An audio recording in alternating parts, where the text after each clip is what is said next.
边看王者边听小说，苏哲王者荣耀，夜黑雨著。第554章，防守高手。Quake 战队很稳，甚至可以这么说 ，Quake 战队是上一届 KPL 的所有参赛队伍中最稳的一支。也许正是因为 Quake 战队太稳了，所以很多王者荣耀发烧友都觉得 Quake 战队的打法很无聊，有他们参与的比赛往往都拖到30分钟以后，而且双方的团战打得不多。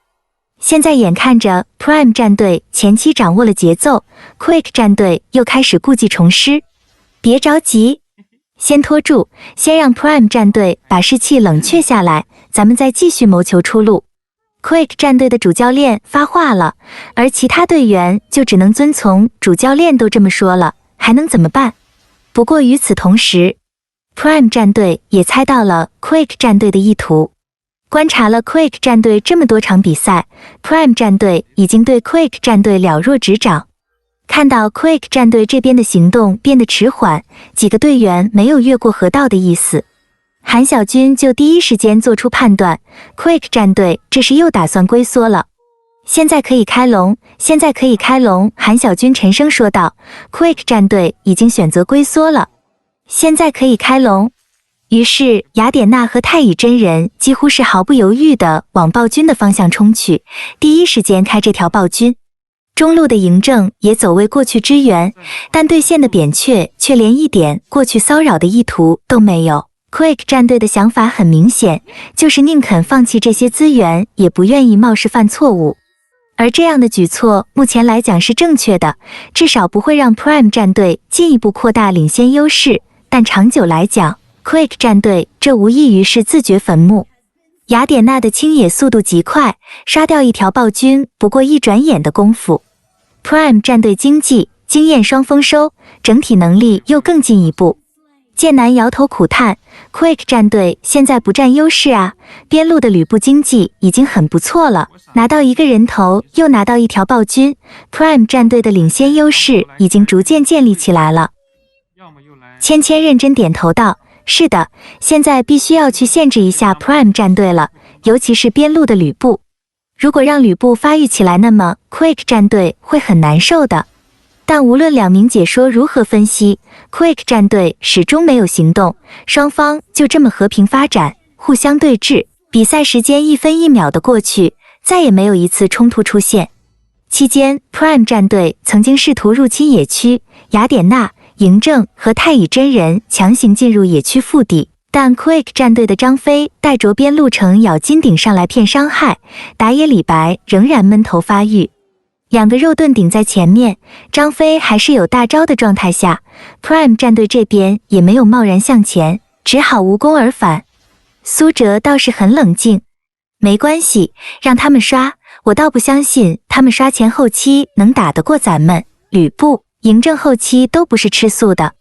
Tiger 也点头道，再给我一点时间，我就直接出帽子了，等我出了帽子，他们程咬金和张飞也未必扛得住。与此同时， Quake 这边终于找回了点心态，前期3个人头的劣势被 Quake 战队及时控制住，一条暴君的经济也不是完全没有办法弥补。眼看着比赛马上进入8分钟，第2条暴君和第1条暗影主宰将会是2支战队改变命运的分岔路口。做好准备，这一波咱们要抢一抢，不能继续给 Prime 战队时间发育了，这次必须要反击。Quake 战队的教练下达命令，严肃说道。Quake 战队经过长达5分钟的休养生息情况也都有所好转，纷纷点头。8分钟很快到来，而 Quake 战队的张飞还没有放过一次大招。解说芊芊不由得调侃，这场比赛比起上一场比赛来说沉闷了不少。Quake 战队的张飞很早之前就到4了，可惜到现在为止还没有放过大招，刘邦也是，估计大招都已经忍不住了呢。剑南笑着说道。但现场观众对于 Quake 战队的节奏已经是见怪不怪了， Quake 战队从来就是这种慢吞吞的节奏，前一场与神殿战队的比赛每局都打到40分钟，那才是令人绝望。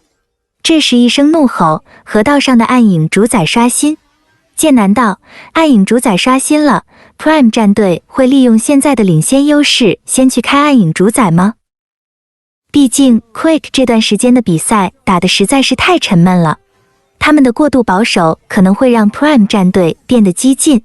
芊芊也在分析，没错，现在这个时间点，如果能够拿下暗影主宰，对于 Prime 战队来说将会是打开局面的大好时机。而三路如果诞生主宰先锋的话， Quick 战队简直就是雪上加霜。话说到这里 ，Prime 战队采取了行动。这一次 ，Prime 战队并没有选择暗影主宰，而是保守的选择先拿第二条暴君。是第二条暴君吗？剑南道，看来 Prime 战队的选择与 Quick 战队同样保守。不过两条暴君的经济差和等级差也是不容小觑的，现在就要看 Quick 战队如何应对了。不料剑南这句话还没说完 ，Quick 战队大举朝着龙坑移动。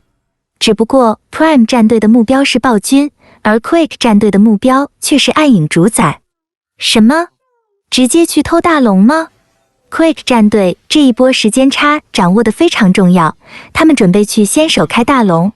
解说疯狂了，这一行为实在是太激进了，这与 Quick 战队长久以来的保守做法不同，他们居然要放手一搏。不过 Quick 战队的这次赌博收益很大，一条暗影主宰肯定要比一条暴君来的划算得多。只要能够在 Prime 战队拿下暴君的过程中拿下暗影主宰，那么 Quick 战队就赚了。Quick 战队的这波打法其实并不罕见，利用敌人拿暴君的几乎拿暗影主宰，其实是一个很常规的打法。尤其是 Quick 战队这边的李白、扁鹊和残血的程咬金，在对暗影主宰的伤害方面都有很高的贡献，所以趁着 Prime 战队拿暴君的机会偷掉暗影主宰，并不是不可能。眼看着阿牛的李白刷出一个大，扁鹊叠毒之后也毫不犹豫地给出大招，暗影主宰的血量也已经下去了一半。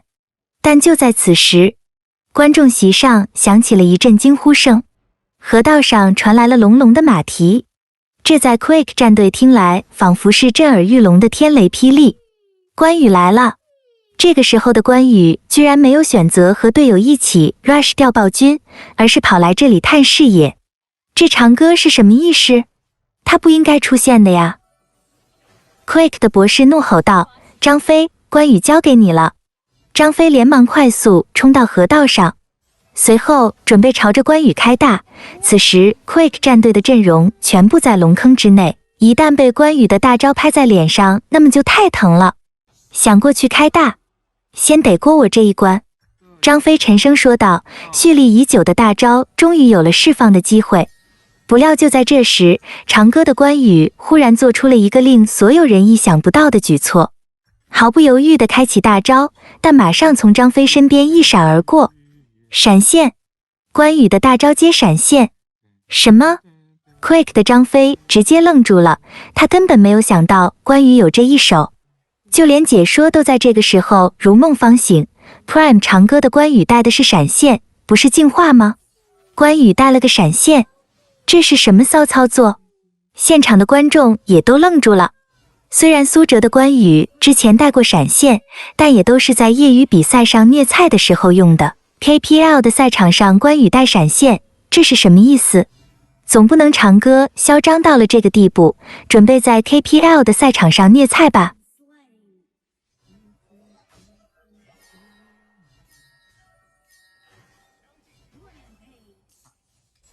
小呆瓜，诶，没事，怎么了吗？老子要不是看中路去了，被你蹲，等你露头。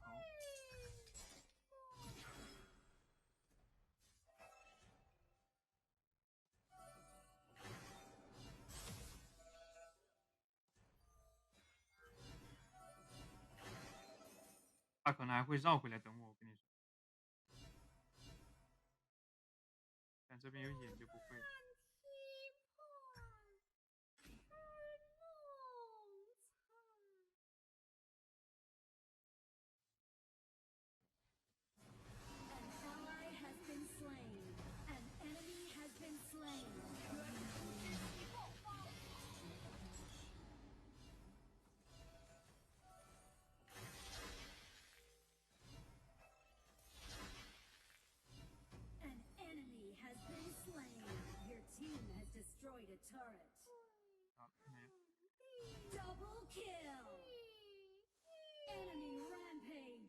操，你好狠！集合，进攻暴君。估计反点蓝去了。可以，这里应该是能看到的，下来吧。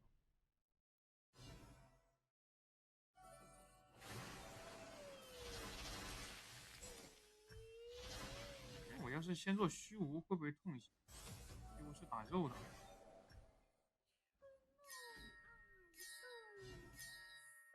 小心达摩玩那些花里胡哨的东西。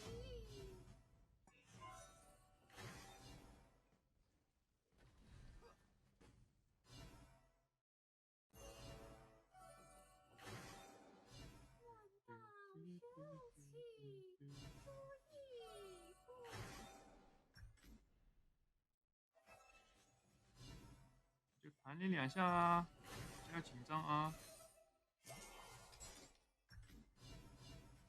我有点痛，你忍一下。伤害有点高，你忍一下。这里草里面。操，你是真他妈眼瞎哎！无语。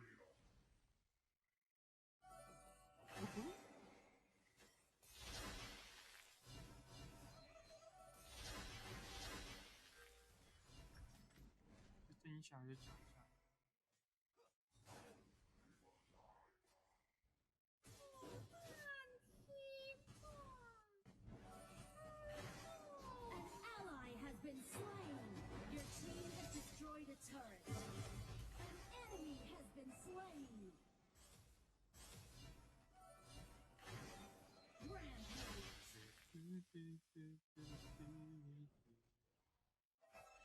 这达摩想操作我。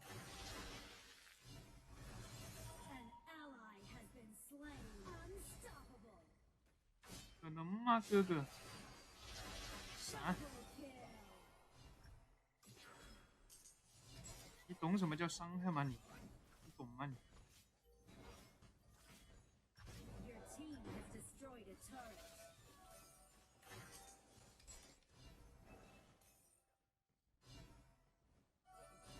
你不懂，我也不懂。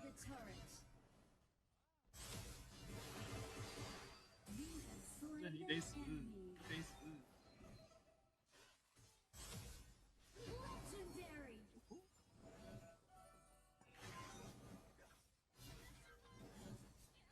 我操，这也太快乐了！